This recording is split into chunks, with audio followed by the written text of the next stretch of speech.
I'd like to welcome you all to this last session of this afternoon. It has been already a day full of input and interesting discussions. In this session, we will hear about the collective memory, co-creating collections with communities. But before we start, we would like to show you some of our guidelines, inclusive guidelines. I don't know, Kaspar, can you show the slide? Yes. We are always using these guidelines about inclusive conversation and respectful discussions. Do I speak loud enough? Okay, thank you. Just a few words about this session. So we all know that cultural heritage plays an important role in shaping our identity and memory. That's one of the reasons why we preserve it. And if we look at the war in the Ukraine, it's not only about preservation, it's really about protection against theft and targeted destruction. How important cultural heritage is and what impact it has is also sadly demonstrated in times of war. Why would an aggressor choose art as a war objective if culture would just be a nice to have or some sort of leisure activity? So memory is a form of resistance, but being creative is also a form of resistance and a way to be resilient in these times. Resilience can be fostered by collecting stories from people and communities, which can contribute to the revitalization of cultural life. So in this session, we will also talk about ethical considerations in preserving cultural heritage in the age of digital restoration and artificial intelligence. Before we start with the individual presentations, I'd like to introduce my panelists, and I'm very proud to be a moderator of this all-female session. I would like to start with Ewa. Ewa Majdecka is head of the Digital Tools Department, which runs the Community Collections portal. This is truly grassroots, and we are looking forward to see your presentation. Then, I don't know if Natalia will join us online. No, she won't. So then our second speaker will be Maryna and Olena, Maryna Tolmach and Olena Chaikovska. You tell me if I pronounce it correctly. You are both working at the Kyiv National University of Culture and Arts. Maryna is lecturer of Department of Computer Science, and Olena Chaikovska is professor at the University of Culture and Arts, also vice president of the Ukrainian Association of IT Professionals. And then on the right side, it's Elżbieta Wysocka from FINA, which is the Polish Film Archive. Here in Warsaw, she's director of collections and digitization at FINA, overseeing digital preservation, metadata standards, and digitization projects. So your topic will be building trust in archival AV materials in the age of digital restoration and AI. So I think we can now start with the first presentation. So the idea is that we will have all the presentations and then have a discussion later on. Ewa, would you like to start your presentation? So I thought maybe from here, yes. So in order that I can show you the presentation. So yeah. Okay. That I can. This is the. Okay.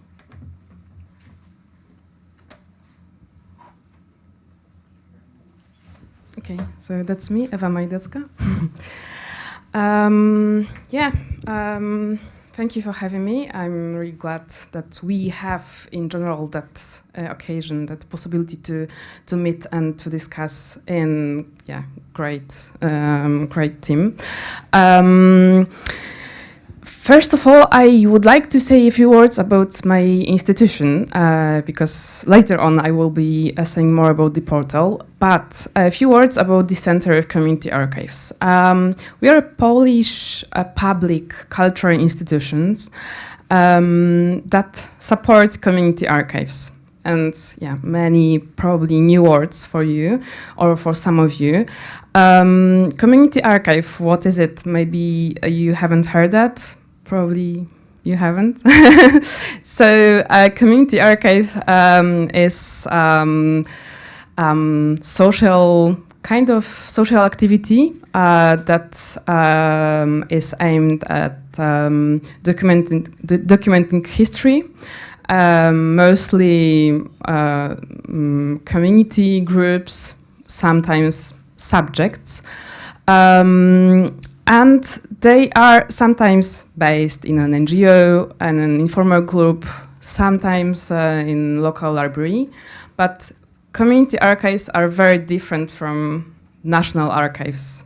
They gather very different sources, and first of all, they share and they collect very different stories from national archives. And we, as that public institution, we know about almost 850 community archives in Poland. So that's really many of them. And what we do is that we support, but what doesn't mean that we support community archives. We are not an archive ourselves. We do education, so we do workshops, online trainings, on-site trainings.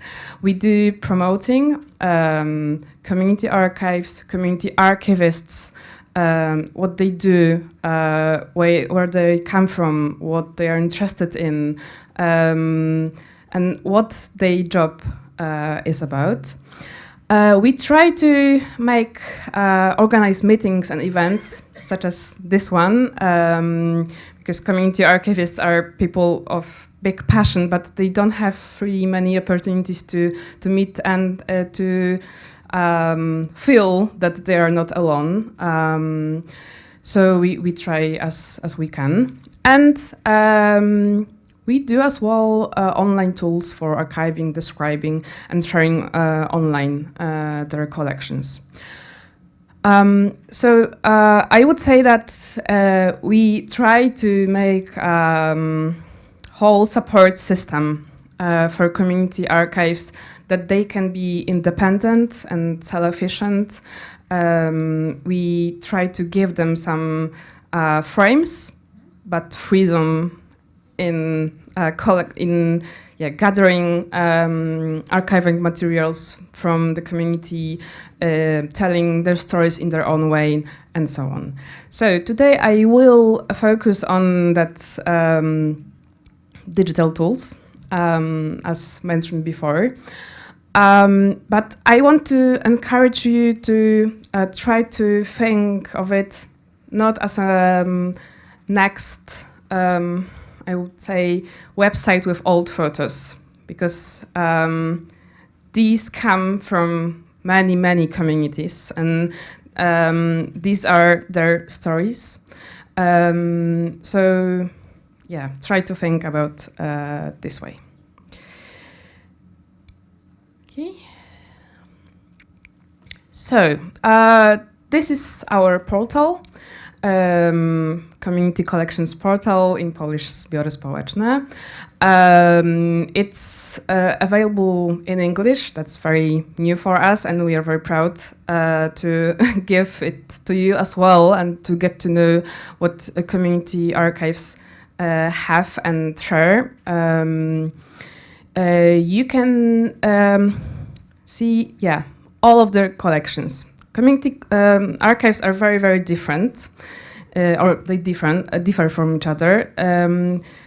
Usually they are based in very specific place, so they share sources about district, city, village, and so on. Sometimes it's about subject, but our portal gives you the opportunity to look through all of them.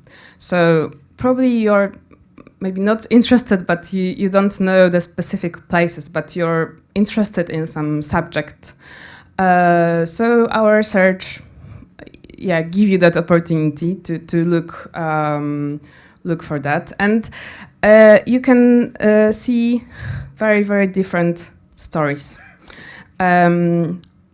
Open archive system give it's a tool for that community archives to make some archival hierarchy, metadata, and so on, and very maybe difficult words. But these are only frames. Here you can, for example, see a story, how that letter, what is about, what was the story of that,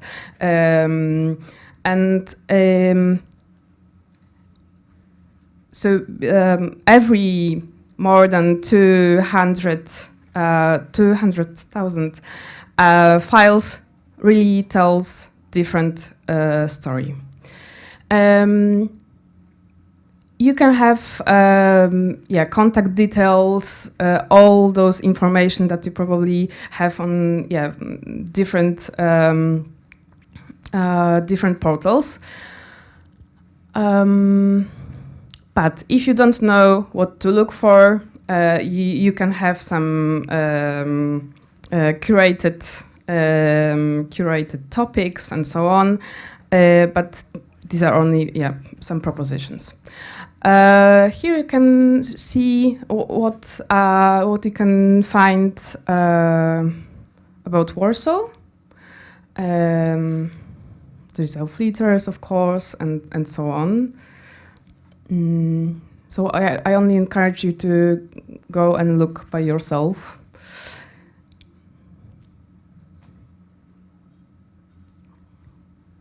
Yeah, and you can see that there are photographs, documents, all that history that we know from textbooks is told in a very different way.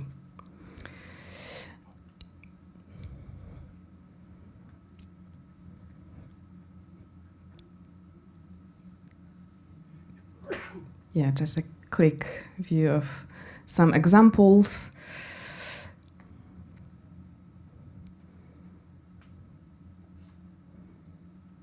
All those materials wouldn't be gathered and found in other GLAM institutions, in national archives or in museums and so on. Here you can find them. You have, of course, some information, what you can find on the portal, how it is structured, who can publish here, and how you can use the open archive system. You can look through the subjects that you're interested in, but you can look through all community archives that share their resources online. You have a map, and of course you can search by a name as well. But if you're interested in in a specific place, you can look up what they have, how many files, metadata, and so on.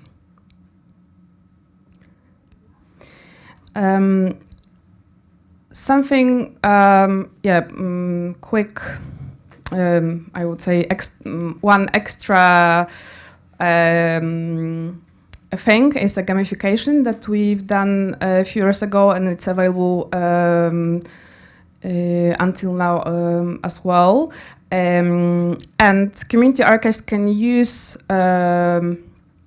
this gamification to encourage their communities. You can take part in it as well. It's very easy game to tag or check tags used by other users. So once again, it's very easy way. It's an easy tool to encourage and share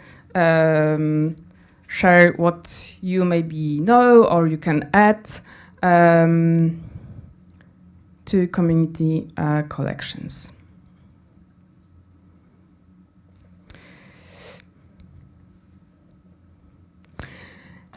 And I would say that those tools works. I've mentioned that we know about around 850 community archives in Poland, and more than half of them use our open archive system. And around 330 share their resources online. And that is really so many stories. So yeah, around 250 files with metadata. So these are files with metadata, but these are real stories. So all those people, all those community archives put that by themselves. We are not curators as an institution. We don't check it. We only encourage them, give them tools, teach them how to use it, and they're really very self-sufficient. So I would only encourage you to go through and get to know all those community archives, and I'm sure that you will find something very interesting for you. Every time I go there, I discover something new for me. So this is the name, so Polish name of that portal. You can use it in English, and the website of my institution, so the Center of Community Archive. So thank you.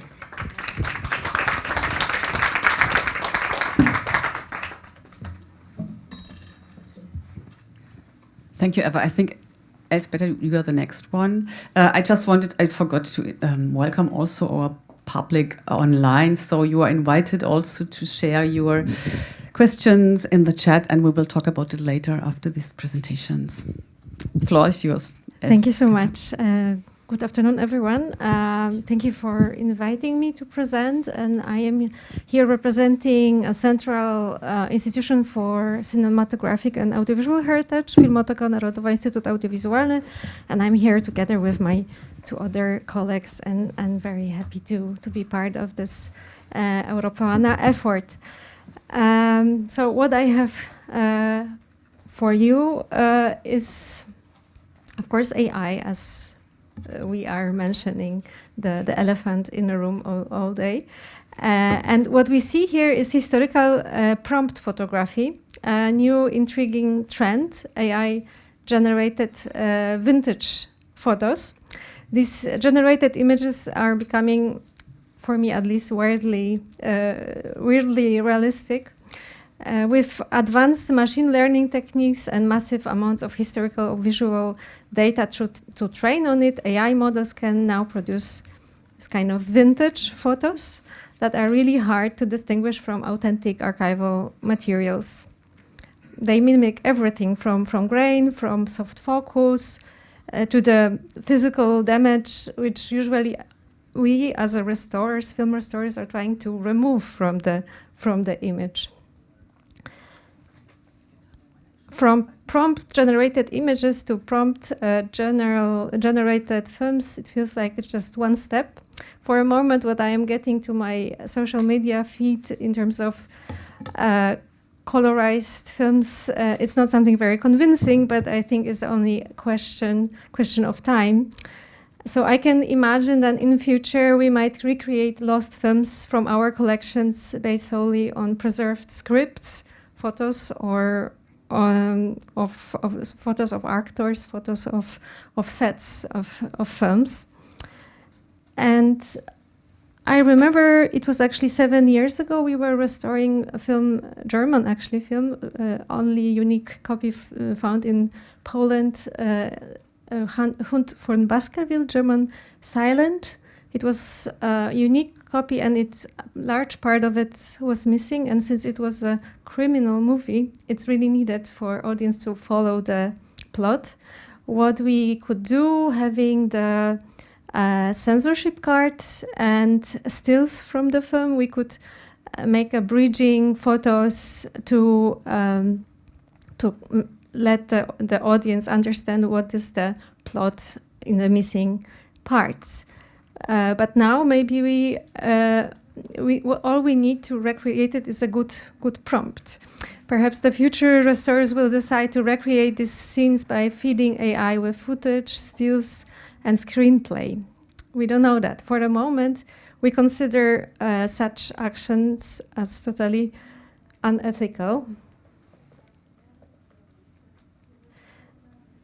And here, what I have is another example of manipulation of photography. A striking, I think, widely circulating photo of Donald Trump with the infamous image of Kilmar Abrego Garcia, Total Fist, which we know it's poorly photoshopped. But even if we know it's poorly photoshopped and how obviously fake it was, it's a real-world consequence, were real and tragic. So what it all means to us as an archive, and what does it change to our role as an institution entrusted with self-guiding memory? That's what I would like you to encourage to think about. So we are entering a time when it's virtually impossible to distinguish between real and fake photographs or videos just by looking at them. The only thing left to rely on is trust. And I think it's the question we can ask ourselves: do we trust institution? Do we trust the person or organization that posted the image? And I think that we still, since centuries, are used to art fakes, and we are quite fascinated by this. What I'm showing you now is man leaning on a windowsill. I found it on a website of Taft Museum with nicely shown provenance of this object. And this is something which was previously attributed to Rembrandt. Now we know it's not Rembrandt, but in case of paintings, we experts can do all the scientific analysis to examine the canvas, the pigments. They can X-ray the painting. They can use the reflectrography, dendrochronology, you name it, to reveal the anachronistics material or working methods inconsistent with the artist. Traditional objects are coming also to the museums with documentation, showing the previous owners and what happened to them in between production and their arriving to the museum. And usually you are looking for these materials when the object is coming in the pre and post acquisition phase. And we, as film archives, we also try to manage this acquisition of materials and we do it very well in the analog era. So we are able to document and trace their origin and copying genealogy through the archival documentation, production records, but what is for my speech important also through the physical film element. So we can look closely to the film element and we can trace from what it was printed. So in this case, we have an example of our, thank you, Bestia film, which was the unique print of the film, and we could trace it even if the pre-print materials were long destroyed. However, this is how the materials, so what is missing is 2 slides. It shows exploding amount of hard drives, and my point was that it's coming in hard drives and in LTO tapes and all kinds of digital carriers which do not represent who they are, and the closer look cannot help us if we don't have a rich metadata. And it's really now difficult to, without knowing without having additional information to understand what we are getting in the archive. And it's not exactly a new thing. It used to be the same with words. Seeing just a sentence with a name doesn't tell you if it's a quote unless the source is given. And that is why in scholarly publications we use citation to credit original sources, ensure transparency, and allow readers to verify the reference material. So this this practice of quoting is practiced since a very long time, and it's codified. I believe that with AI, we are facing a similar problem with a risk of imitation as before with words and quotes without references. So we cannot, of course, stop the technology, but we can at least try to regulate it and use some sort of referencing if the audiovisual material is quoted. And what I think is important that we are rebuilding trust in institution and use available tools to prove what is real and to distinguish it from what is not. This is why we ensure that digital audiovisual works enter the archive accompanied with rich metadata, and we apply sophisticated protocols to keep this information about provenance, ownership, rights, and transformation. What I would like to share with you is the preservation events we were developing at FINA and also in our FIAF community to control the changes the object is going through. Just like inscriptions and seals found on this very nice wooden panel painting, we can also embed XML files inside of digital containers alongside the files to serve a similar function in the digital realm. I think I will skip this one, but what I wanted only to say is that the FIAF community, which includes Film Archive as Filmoteka, Narodowa-Instytut, Audiowizualny, has long been working on standardizing the ways the film are documented and cataloged. More recently, these efforts have expanded to include the documentation of restoration processes and the decision-making behind treating film as a physical and cultural object. And aside my work at Filmoteka, I'm also representing FIAF Cataloging Commission, and we are really working in a spirit of collaboration, trying to not reinvent the wheel in each institution and save through this time and make our results of our work more interoperable and sustainable. So I totally encourage you, if you are working in a realm of audiovisual archiving and you have an audiovisual object in your institution, to check out our results of our collaboration work, because it's all published and downloadable.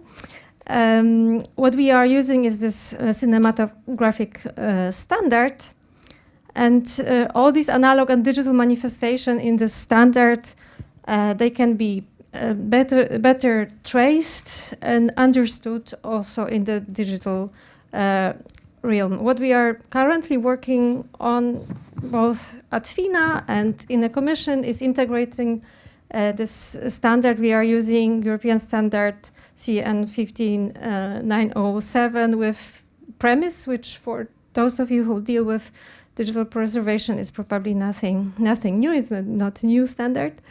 And we are trying to combining descriptive metadata for cinematographic works with preservation metadata used in the digital preservation processes.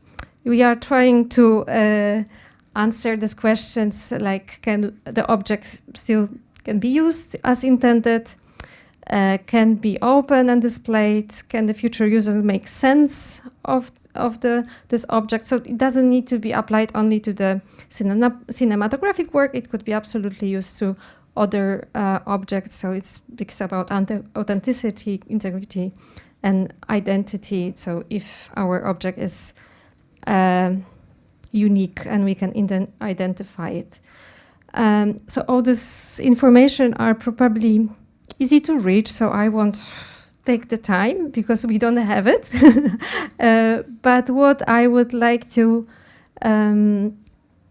maybe underline is that the tracing all steps of our restoration and preservation projects, from all the types of preservation actions we are doing through the agents who are engaged in our project, with all the possible specific data to make our objects authentic in time. We are trying to support the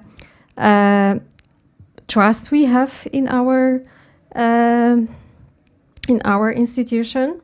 Audiovisual media needs an especially structured way to describing them, including the various incarnation they can assume due to restorer activities.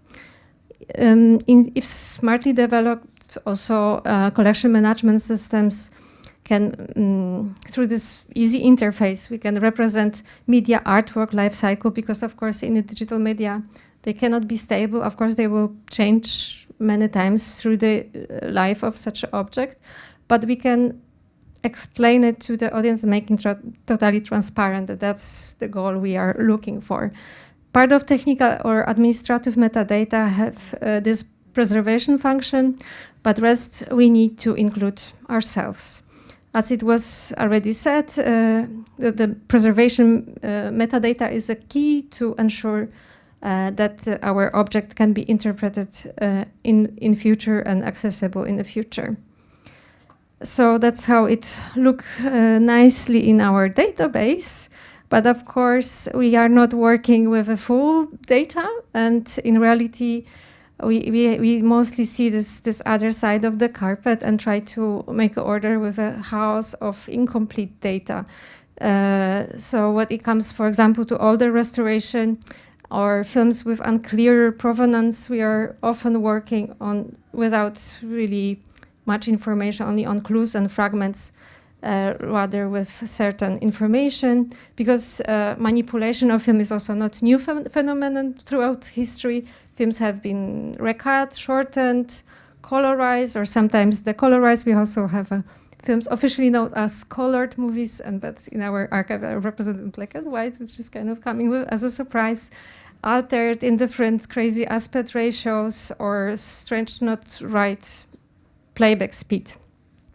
And they have gone through the various restoration without much documentation. These interventions are examined these interventions had examined by film archives, given historical and cultural meaning, and sometimes have reversed thought, restoration and reconstruction in order to return the work to this original form. So this was representation of this another side of the carpet we are working on. So we track all digital changes and document them so we can detect falsification and maintain public trust, because, as I believe, the trust is the core business of film archives and in the archives in general. So thank you so much for your kind attention.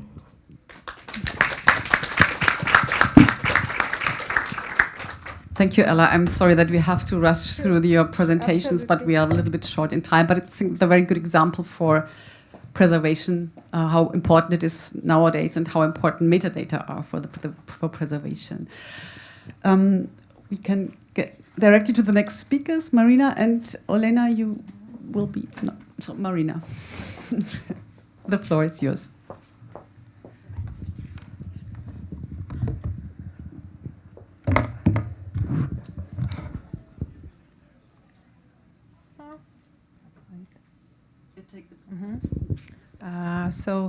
Greetings to everyone. Our third speaker, Natalia, conveys your sincere greetings to you. And we could start. We want to share experience of our university, Kyiv National University of Culture and Arts. And what is the main idea that our cultural identity and heritage have become a common ground for creative projects by students of various specialties. Since 2019, we have academic course in our university. We offer it for specialties like computer sciences, library and information science, and museum studies. This course aims to develop skill for digital content creation, and other points in this list. You can read it by yourself. So I have too many slides, so I try to do it quickly.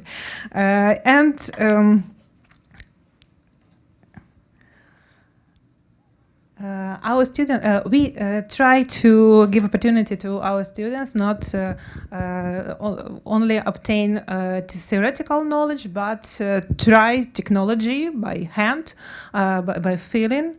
So we have many excursions to libraries, museums, and learn technology that helps to create archives, to digitize any object, and we use modern technology to show how, for example, immersive technology can used for presenting our cultural heritage. And the essential part of this course is our national digital solution, digital content visualizator. We named it DCVizu.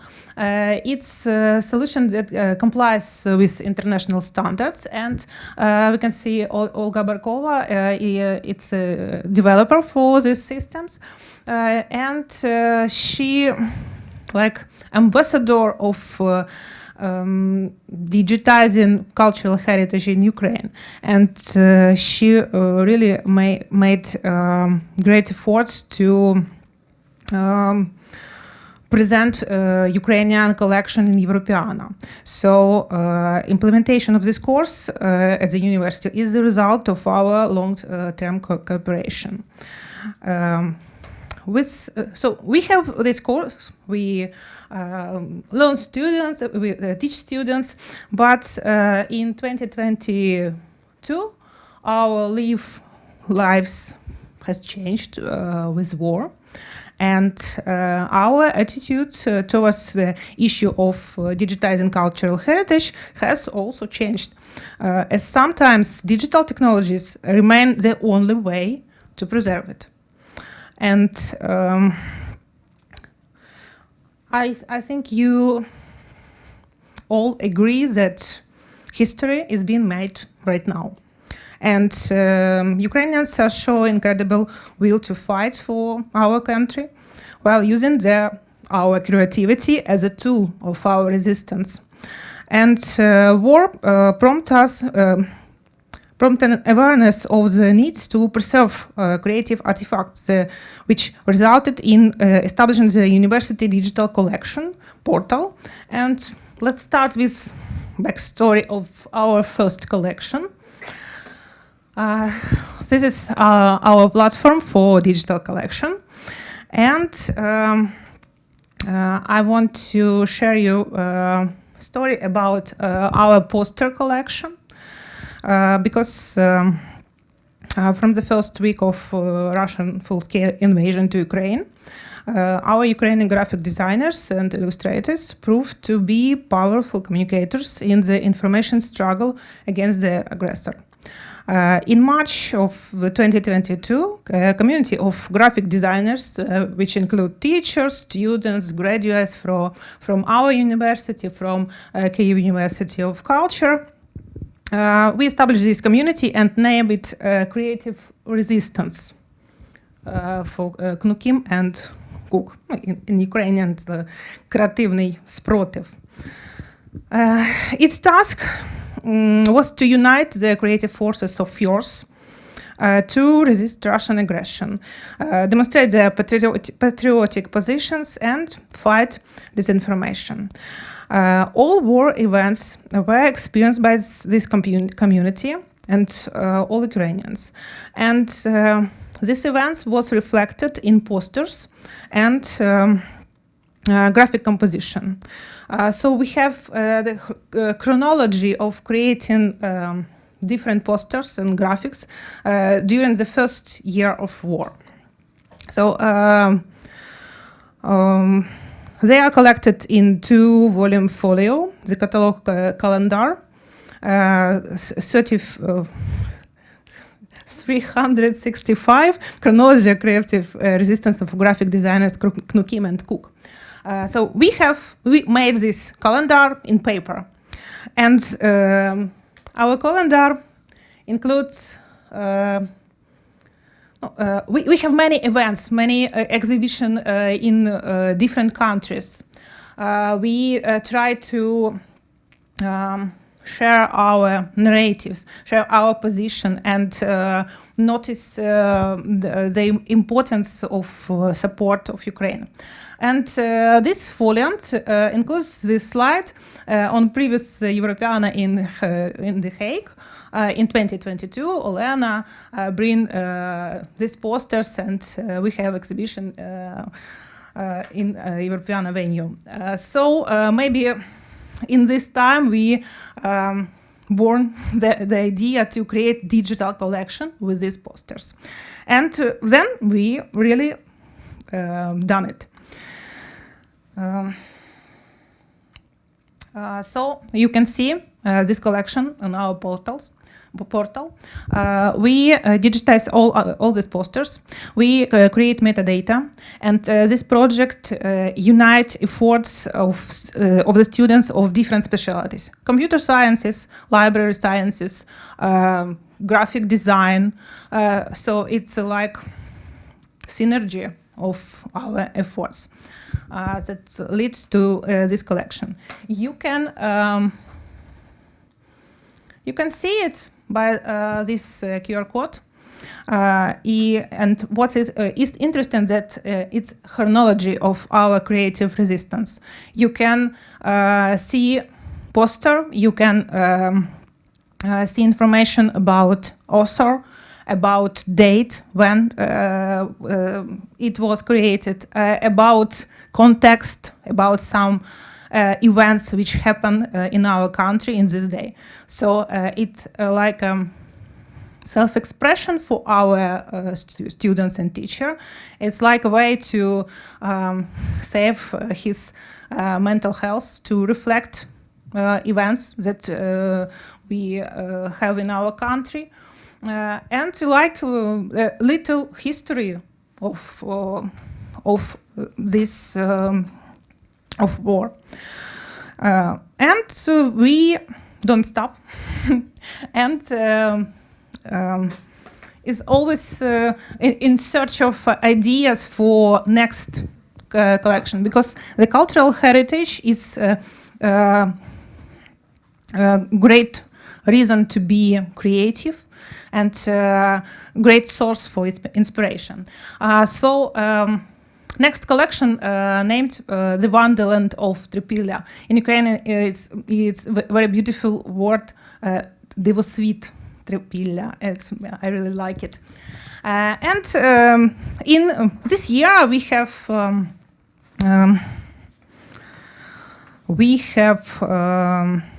anniversary of Викентий Хвойка. I don't know, maybe you heard about him. Now.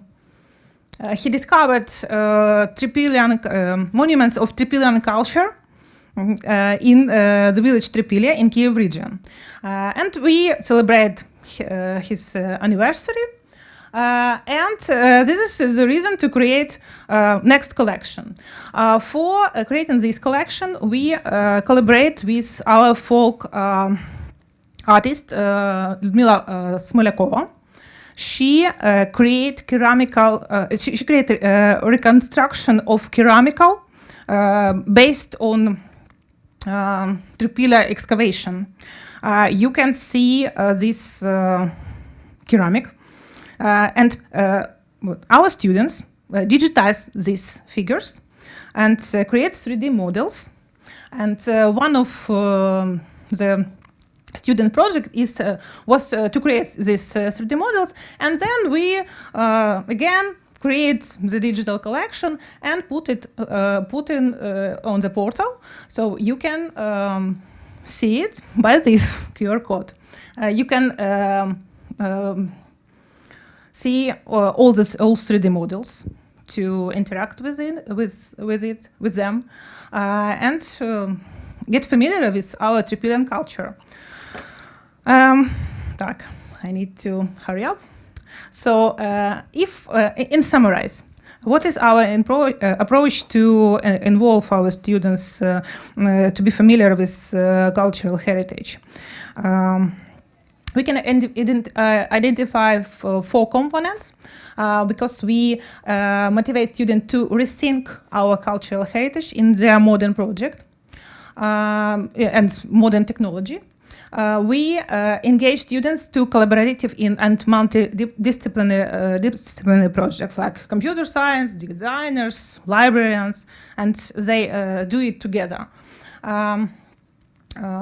We are keen to create digital collections that highlight both traditional and modern cultural heritage because, as I said earlier, the history is being made right now.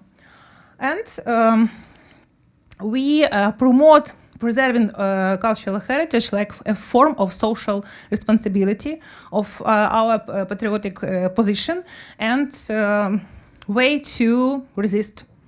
So it works. And the next project that we have to want to share, it's Heritage at Risk. It's a set of postcards. We bring it here. You can see it. We have video don't work. Maybe here. Oh, okay. Could you play this video? Very short. It's like mini exhibition of postcards that has double aim to inform about our cultural heritage, like Tripilian culture, like ceramics, like naive art, and notice that all these aspects, tangible, intangible, they all at risk because sometimes we can lose it because of war. The main example for me is Polina Rajko. It's our folk artist. She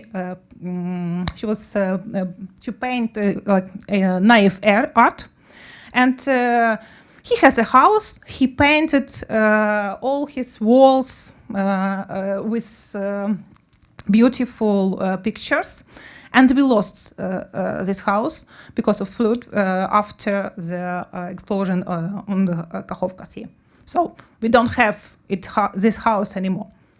So you can now you know about it, and you can see these postcards we can left him to get to know. About our plans, I try to finish.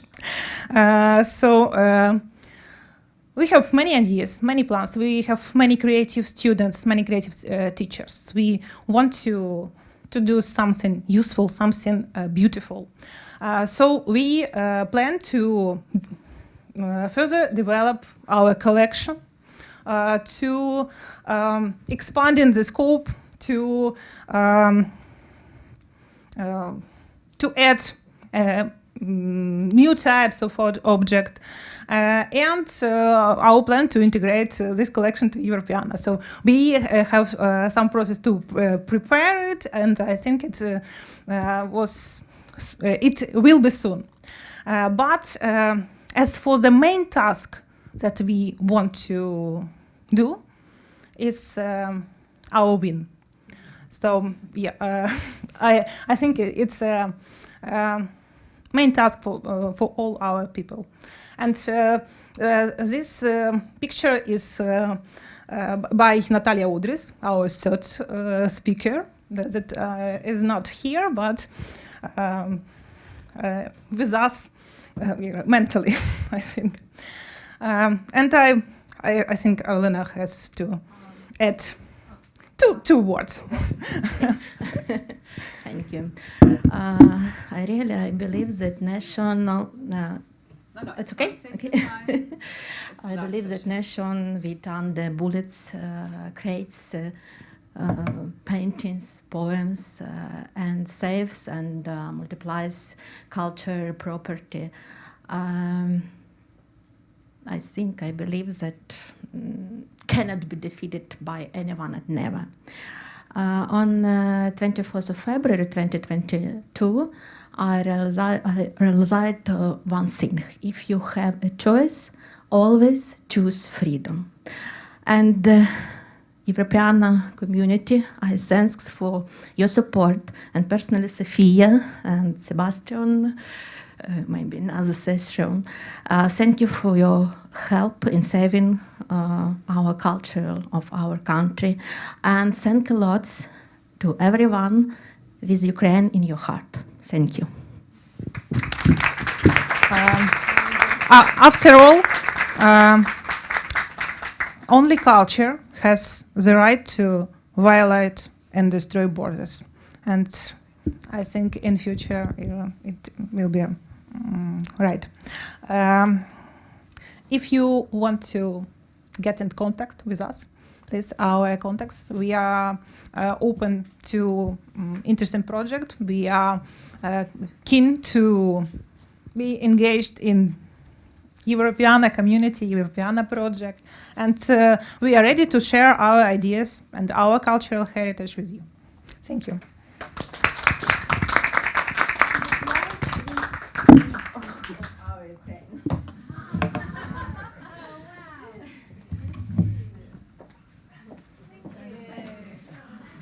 Thank you so much.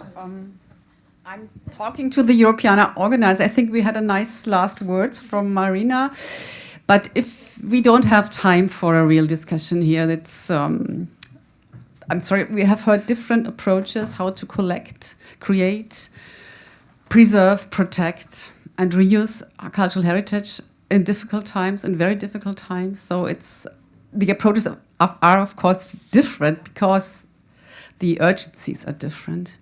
But if there are questions from the audience, please ask the speakers. I think they would be happy to reply to.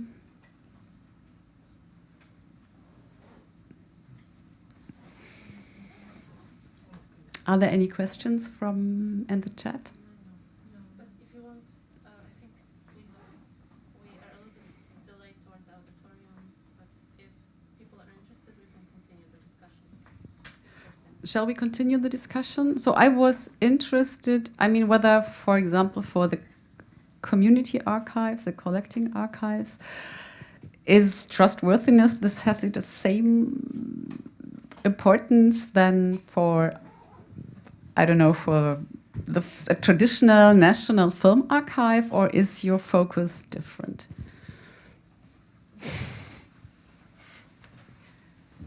So we are not curators, and so community archives are open to archive what they find important for them, and I would say that's the priority. Yeah. And for you both, Maryna and Natalia, also Olena, how comes that so many students are engaged in this activity? How many? Yeah, and how do you take them on board? How do you engage them? Is it something that comes from them? Is it an urgency which... Our teachers make great efforts to include motivation for our students to realize some project. And in our university, we have many different departments, but all students from these departments are very creative. I don't know about exactly amount of the students, but all courses graduates, teachers. So it's like a volunteer. So we have to do something to resist, to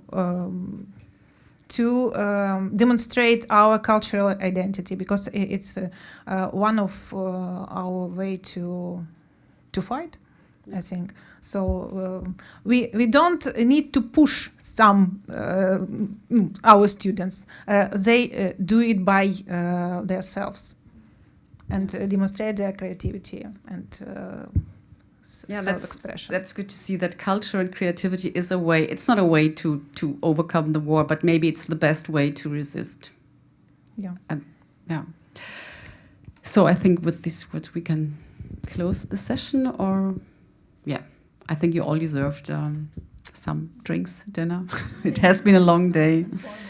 Thank you for joining.